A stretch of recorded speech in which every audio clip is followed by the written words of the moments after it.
Hi, everybody. My name is Drew Swanhaugen, and I work in the graduate school at the University of Minnesota. And I'm here today with Mackenzie Sullivan, and we're going to talk briefly about the non-academic job search in the COVID era. Mackenzie, would you mind introducing yourself? Absolutely. Hi, everyone. I'm Mackenzie Sullivan. I'm the Director of Graduate Student Career Services for the College of Liberal Arts. So I work with PhD and master's degree students here in the College of Liberal Arts. Awesome. So, Mackenzie, it almost goes without saying that COVID has muddied the view of the job market for grad students. And even before COVID, a growing number of grad students were looking for non-academic career jobs. As a director of graduate services, what are you hearing most from students? Yeah, I think right now, probably like many job seekers, there's a lot of worry out there, understandably. I think the market for jobs outside of traditional tenure track has been of interest for a while, but I think as the market for academic careers continues to get a little bit worse, there's just more and more interest, understandably. And so I think the pandemic has put a lot of uncertainty into the academic job market, also in the non-academic job market, which I think has been hard for students. But I also think that the pandemic has given some folks a chance to kind of draw back, reflect a little bit, pause, try to figure out what it is that they might want to do.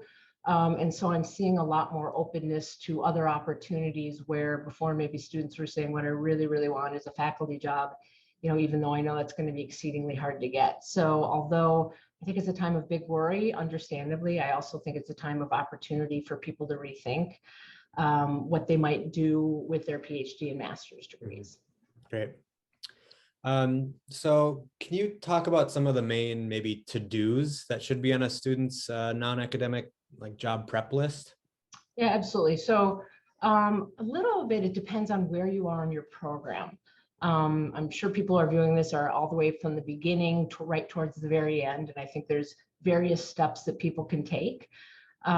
If you're early on in your program, I'd highly recommend just doing some research and some reading. There's some really good tools out there for helping you do that. For social science and humanities, there's a tool called Imagine PhD. For the STEM fields, My IDP, these are good career exploration tools that can help you at least get a start to start thinking about what else you might want to do. And I think that's really good to do earlier in your program. If you're getting to the middle of your program or towards the end, for sure, you need to start talking with some folks who are in different career fields. I think that can feel sort of intimidating to people, but I encourage folks to think about it as their own kind of research. So having remote coffee with somebody is a good way to research other careers. You're not asking somebody to get you a job. You're merely trying to find out what else is out there. I recommend people reaching out to their specific disciplines, their programs, and asking if those folks can connect them with alumni. We also have something at the University of Minnesota called the Maroon and Gold Network, which is a tool that's specifically for connecting students with alumni who want to have conversations. So these are warm contacts. People are willing to talk to you in their field.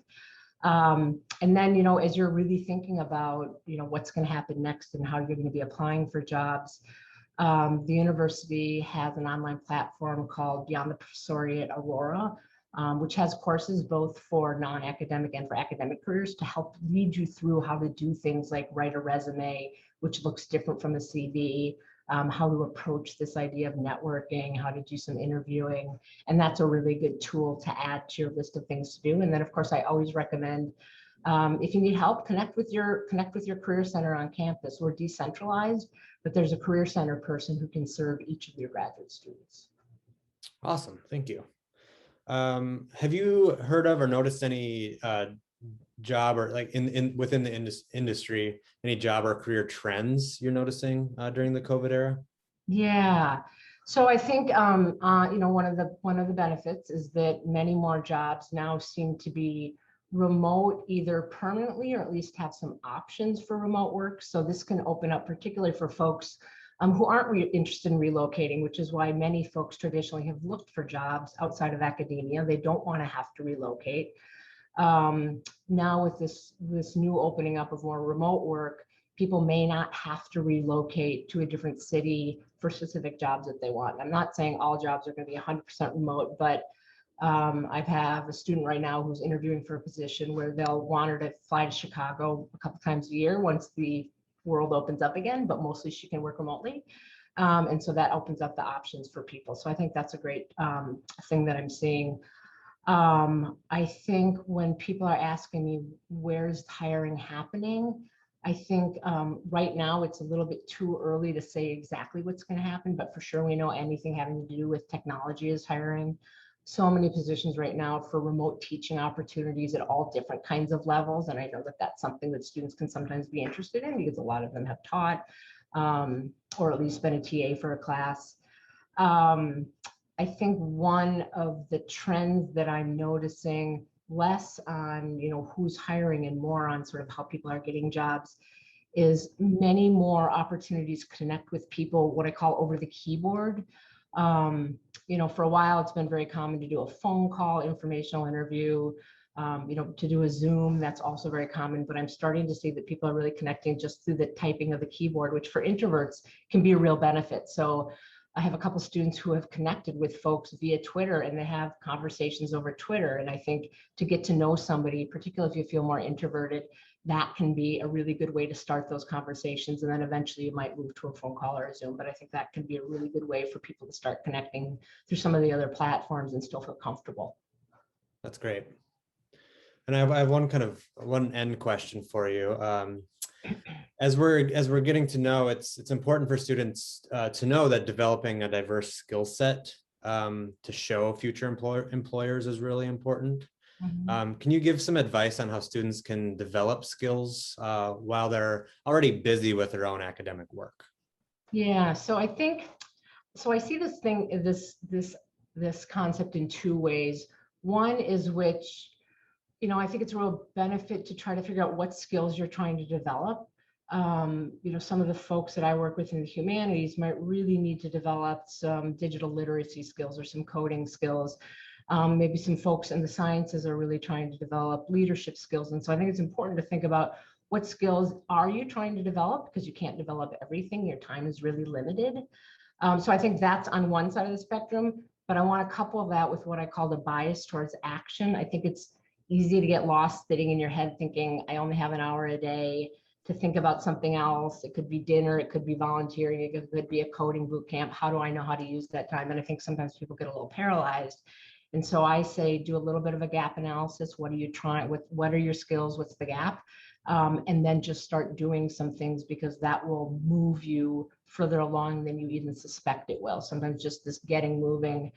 I also happen to think that doing things like serving on a board of a nonprofit, particularly if you're trying to develop some leadership skills, is not only good for skill building, but it also gives your brain a little bit of a break from some of the other activities you're doing.